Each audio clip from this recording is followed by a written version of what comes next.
Ahlan wa sahlan wa marhaban bikum mpenzi mtazamaji. Basi bila shaka kama unasikiliza sauti hii, nasema shukran kwa kuichagua runinga ya Switch.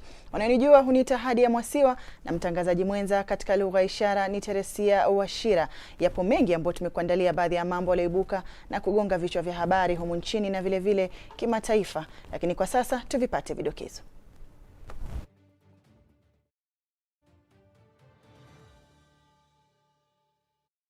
Waziri wa Elimu George Magoha amewaomba wazazi kuwajibika kupiga msasa maadili ya wana wao ili kupunguza visa vya uhalifu miongoni mwa wanafunzi. Wafanyabiashara kwenye sekta ya hoteli wamehimizwa kuchukua mikopo inayotolewa na serikali ili kuboresha biashara hiyo iliyoathiriwa mno na ujio wa virusi vya korona. Rais mteule wa Marekani Joe Biden hatimaye aapishwa rasmi kama rais wa 46 wa taifa la Marekani. So dakta mtazamaji, karibu kwenye taarifa kamili za Switch adhuhuri. Kumbuka unasema nasi moja kwa moja kupitia ujumbe mfupi ndani ya 111444111. Vile vile unaweza kulonga nasi kupitia mtandao wetu ya kijamii @SwitchTV Kenya, kwenye mtandao wa Twitter, wa Instagram na Facebook vile vile. Na tukianza taarifa zetu ni kwamba waziri wa elimu Profesa George Magoha amewaomba wazazi kuwajibika ipasavyo katika ulezi ili kukabili ukatili kati ya wanafunzi ambao umekuwa ukishuhudiwa tangu kufunguliwa kwa shule, ambapo wanafunzi waliojihami wamekuwa wakiwavamia walimu hata kwa silaha na kuwajeruhi vibaya. Magoha amezungumza hayo kwenye chuo cha upili cha Our Lady of Fatima kwenye mtaa wa Kariobangi kaskazini kwenye kaunti ya Nairobi, ambako walikuwa kwenye ziara ya ukaguzi wa utayari wa shule.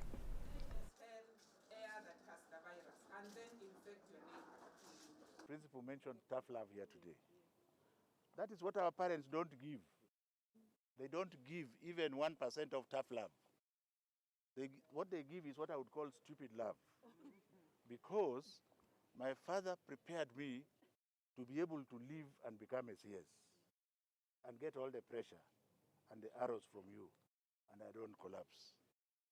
Now what is happening is that our parents are not listening. It is a very serious societal problem. Okay, I'm answering it because we are government, and the government should take care of everything. But I think it goes back to you. Because if for 9 months the child has gone home and you are treating him like an egg, and then you expect the principal to instill discipline, what do you think is going to happen? So let us hope that the teachers take care of themselves, and I think the people who are going to go the way the children have gone should be severely punished, irrespective of their age. Because you can't, you are in Form 1.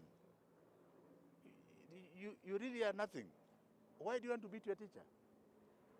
So it is a reflection of our society, and it's a very... Siku moja baada ya waziri wa usalama wa ndani Daktari Fred Matiang'i kutoa onyo kwa viongozi kutoka kaskazini mwa Kenya akisema wanachochea vurugu, baadhi ya viongozi hao sasa wamejitokeza leo na kuiomba serikali kusitisha wanasiasa ambao wanakisiwa kuchochea ghasia katika eneo hilo. Viongozi kutoka kaunti ya Wajir na Mandera wanasema ni suala la kughadhabisha kuona kuwa baadhi ya viongozi wanakataa kuketi kwenye meza moja na kutafuta suluhu ya kudumu kuhusiana na vurugu ambayo imekuwepo maeneo ya kaskazini kwa muda sasa.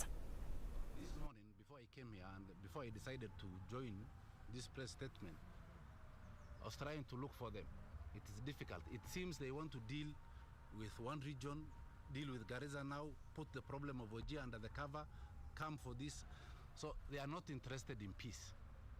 We want to tell, because we have no conflict that is centered on settlements and anything else. We have a dry spell in Wajir. Our livestock have come toward the cielo, just like theirs used to do when there's drought on their side. There is absolutely nothing else. We don't want these leaders and government to support them in balkanizing the nation. That this is our region, this is our area, this is our land. Kenya belongs to all of us. We don't want a situation where we balkanize and do, segmentation of the nation. That this part belongs to this community, this part belongs to this community. Until Kenyans cannot cross to each other, cannot cross over to each other. They know very well when they had drought on their side. We accommodated them, we gave them our pasture, we gave them our water. We will still do if they will have drought. We want to request them and plead with the government and those leaders to come to the table and bring their people to the table, so that this nonsense of people killing each other because of pasture to stop. In any case, no government security apparatus can tell our people who are grazing in Isiolo that we are foreigners and we will go back to where we come from.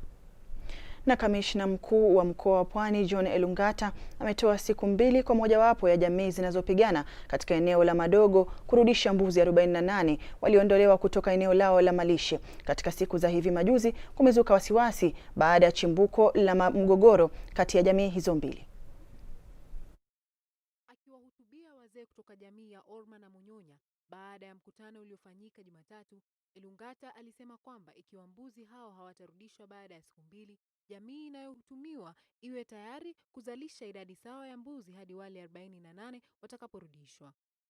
Hatungependa kuona tena kwamba kuna mtu amepoteza maisha yake ama amepoteza mali yake ama amefanyiwa nini. Tumesema pia kwamba atakapokuwa hapa mbuzi 48 walioibwa warejeshwe kwa siku 2. In 2 days. La sivyo, tumeongea na huyo mzee wetu mzuri, amesema watatoa mbuzi zingine 48 warejeshe mwenyewe, zile zikipatikana basi then iwe imelipwa. Mkuu huyo pia alidokeza kuwa watu 22 walioshukiwa kuwa kwenye chanzo cha mashambulizi hayo na kuleta uchochezi wamekamatwa na kuwaonya wanasiasa kutojiunga na uchochezi huo. Mkutano huo ulifanywa baada ya watu 2 kutoka jamii hizo 2 kufariki, huku swali likiwa ni nani mmiliki haswa wa shamba hilo la Madongo. Na vijana wakiona dola wanakuwa wendo wazimu. Kila kijana anataka bodaboda. Anajua kiuza kipande amepata 70,000. Ananunua bodaboda. Anafanya nini? Haya mambo tusipoyachunga yatatuharibia. Tumekubaliana na watu wetu wa CID waanze kuangalia, kufanya investigation, kiongozi gani anafanya hiyo. Ni nani analeta watu kunyakua ardhi ya watu wa Madogo. Amewahisi wanakijiji kutoa ujumbe wowote kwa polisi kuhusu wahalifu miongoni mwao. Mkuu wa kamishna pia alionya dhidi ya kutumia mtandao kama jukwaa la kuchochea jamii hizo zinazohusika. Kwa upande wake, mwenyekiti eneo la Tana River Doyo Olo amesema kwamba jambo la kusingiziana halitasaidia lolote. Tupewe ulinzi. Jana usiku sisi tumetoroka kwa manyumba zetu, wao wamepatiwa security ya kuchunga wao. Hapa maana inaitwa Agatut. Na sisi tumetoroka because sisi hatuna uwezo kuwa na bunduki. Kwa hivyo sisi tunaona kwamba security tupatiwe na sisi ardhi yetu za Tana River. Saa za Munga, Switch Adhuhuri. Huku kampeni za uchaguzi mdogo wa Matungu zikishika kasi, chama cha ODM kupitia kwa David Were kimewasilisha makaratasi yake kwa Tume Huru ya Uchaguzi na Mipaka IEBC. Wanasiasa wa chama hicho wakiongozwa na gavana wa Kakamega Wycliffe Oparanya, akiwemo James Orengo, Junet Mohamed na wengineo, wakisifia tajriba ya Were kwa jukwaa la siasa, huku wakitaka kuwepo kwa kampeni za amani ili kudumisha maendeleo kwenye eneo hilo. Aidha, hafla hiyo ilishuhudia wagombea huru wakiongozwa na Bernard Wakoli wakifika mbele ya tume hiyo kuwasilisha makaratasi yao baada ya kukataliwa hapo jana, wakiahidi kupiga kampeni ya amani katika azma yao ya kutwaa kiti cha Matungu, huku baadhi ya wagombea waliosalia wakijiondoa kwa kinyang'anyiro hicho kwa sababu za kibinafsi. Ndani ya kwamba wananchi wa Matungu watanipa nafasi, watanipa fursa ya kuwa mbunge wao. Kampeni tutafanya kwa amani, hatutaki vita. Wale wanataka vita watafute constituency nyingine. I want to assure the party that I'll conduct my campaigns in a fair way, devoid of abuses, devoid of violence, very peaceful election campaigns. Na mimi nimefurahi kwa sababu ile candidate ambaye tuko naye ni mtu ambaye amekomaa kisiasa. Ni mtu ambaye anaelewa vile bunge inaendeshwa. So mimi naomba watu wa Matungu tusipoteze fursa hii. Tusipoteze nafasi hii ambaye tumepata kuchagua mbunge ambaye atakuja kuendesha mambo ya Matungu kwa njia ambayo inastahili. I will appeal as a leader from this county that we have peaceful campaign devoid of abuses and violence that is unnecessary, that will harm our people. Honorable David Were is going to have a proper foundation to build on the record which His Excellency the Governor for Kakamega has been a pace setter. Na mtazamaji, kufikia hapo nachukua pumziko fupi kupiga tama la maji, ili endelea kuzituma jumbe zako ndani ya 111 444 111. Usiende mbali.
Na mtazamaji, karibu tena ndani ya Switch Adhuhuri. Endelea kusema nasi moja kwa moja kupitia ujumbe mfupi ndani ya 111 444 111.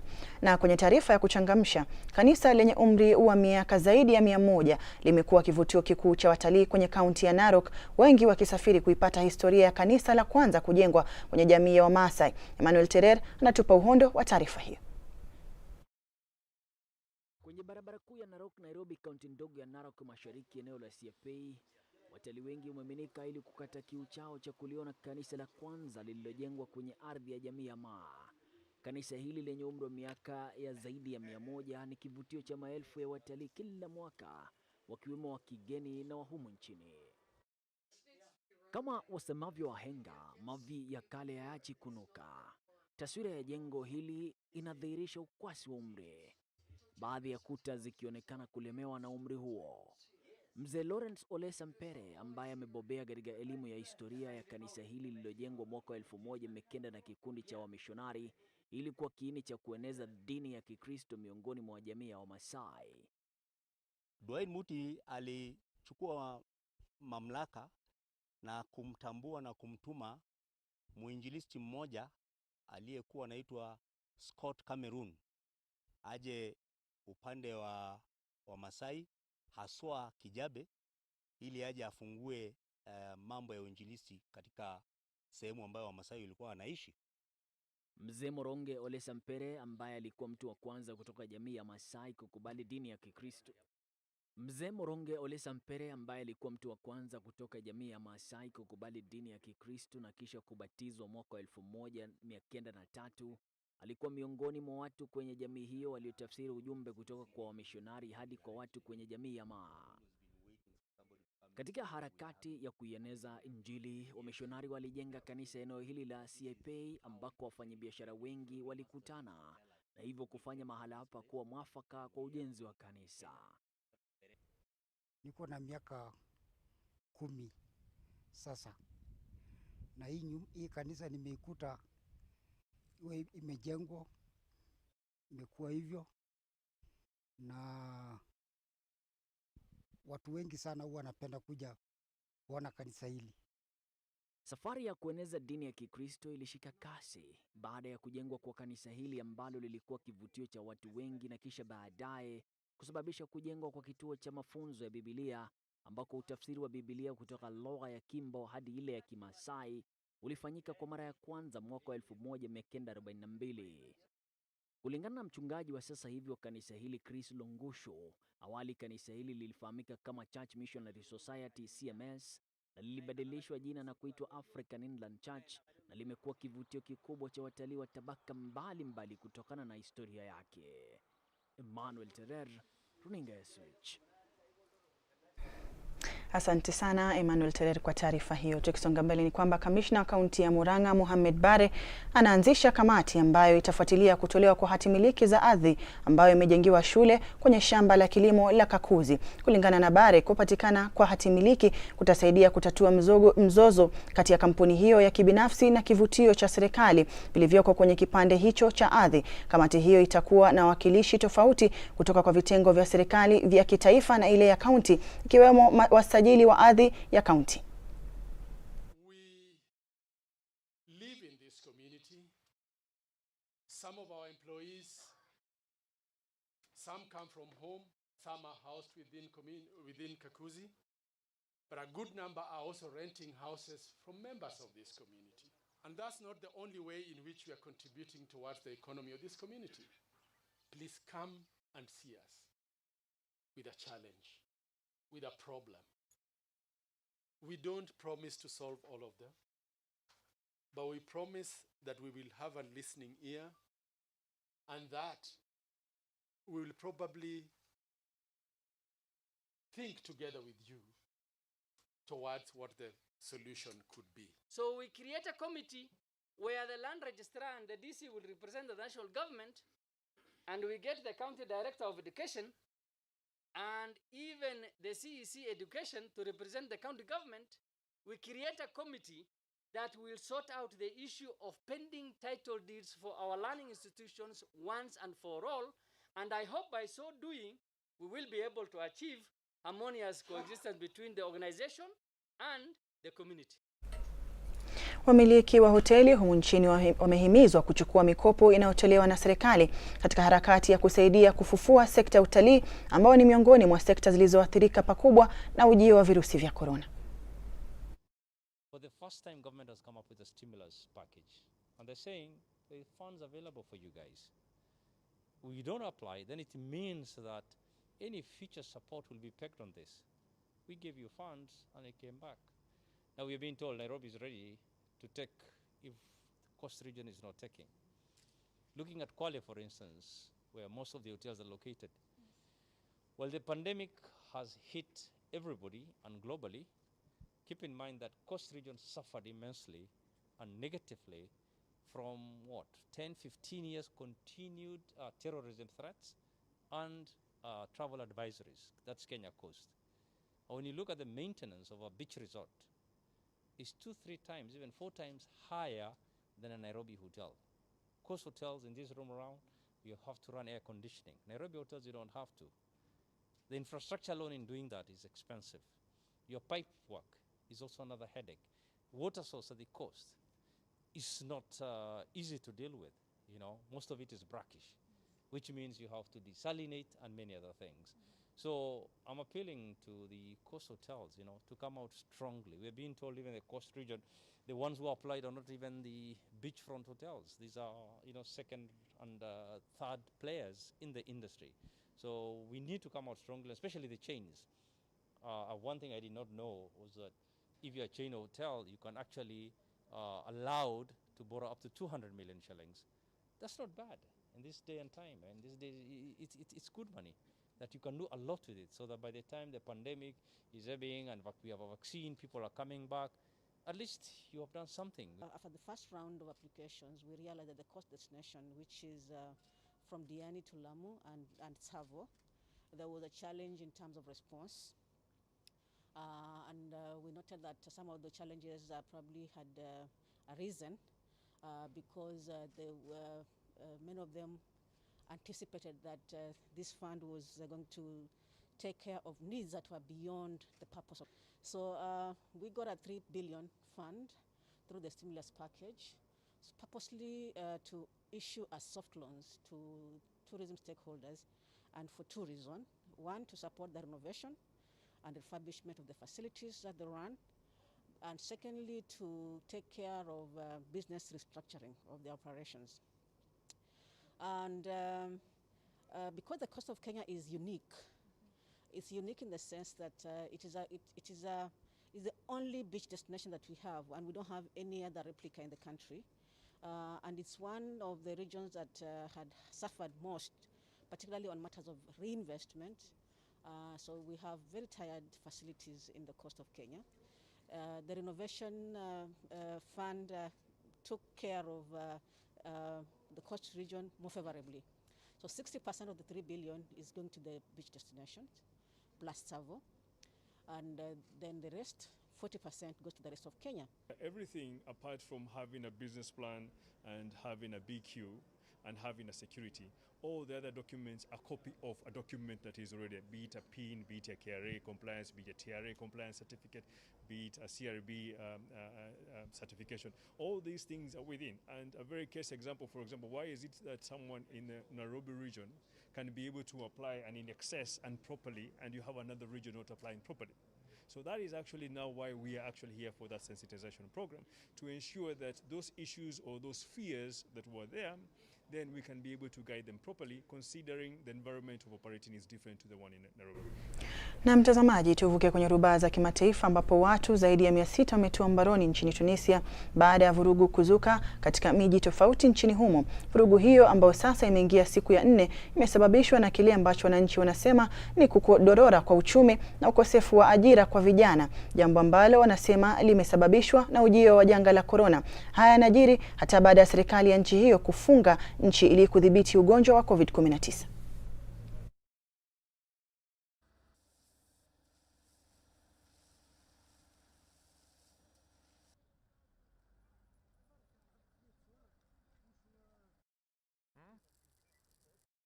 Na rais mteule Joe Biden akitarajiwa kuapisha hii leo anapata fursa ya kuzungumza haya kwa wananchi.